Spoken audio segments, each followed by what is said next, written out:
Bonsoir, Alex. Bonsoir, Sabrina. Alors, il y a le film Fanny qui va sortir en salle ce vendredi. Exactement. Ça m'a parlé. Je veux que tu rentres à la maison, OK? Si tu m'avais pas menti, j'aurais pas eu besoin de venir ici. Tout ce que j'ai fait dans la vie, c'est pour protéger ma fille. La seule personne qui t'a protégé là-dedans, c'est toi. Peut-être pas à votre goût, notre famille, mais moi, c'est ça que j'ai à vous offrir. Tu fais rien tant que je suis pas revenu. Je te dois rien, moi. Je te dois rien. C'est un scénario de Stéphanie Lapointe tiré de ses romans jeunesse Fanny Cloutier. Et c'est soir de première à Montréal. Et pour en jaser, on va aller rejoindre le réalisateur Yann Englund. Allô, Yann? Salut Alex, comment ça va? Ça va très bien toi-même?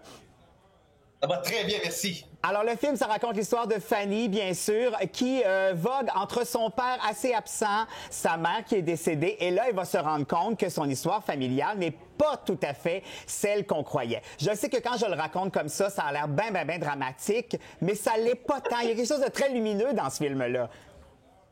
Oui, tout à fait. Ben, en fait, tu sais, on voulait faire, Stéphanie, déjà à la base, quand elle écrivait le scénario, puis quand je l'ai lu, l'idée, c'était de se dire, OK, on va faire un film d'aventure, mystère, secret familial, aussi, après ça, avec des montagnes russes d'émotions.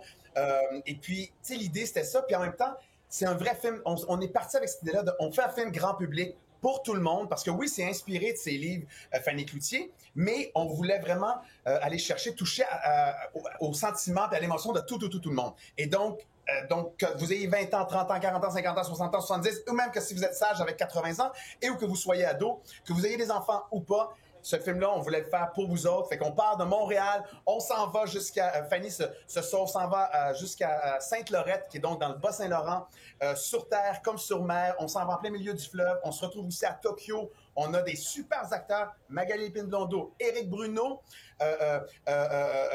Milia Corbeil-Gauvreau, assurément, Claude Legault, Hubert Proulx, vraiment, on a une distribution incroyable pour vous amener dans cette aventure-là. C'est ça qu'on avait envie de partir sur un gros trip d'enquête et puis on s'est dit, pourquoi pas, on y va, on se lance, puis Stéphanie a écrit un super bon scénario.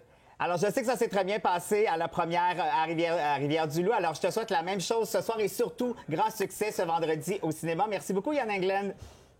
Merci, Alex. En tout cas, ça a l'air magnifique, les images dans ce film-là. Un beau film familial à voir ce week-end. Merci beaucoup, Alex.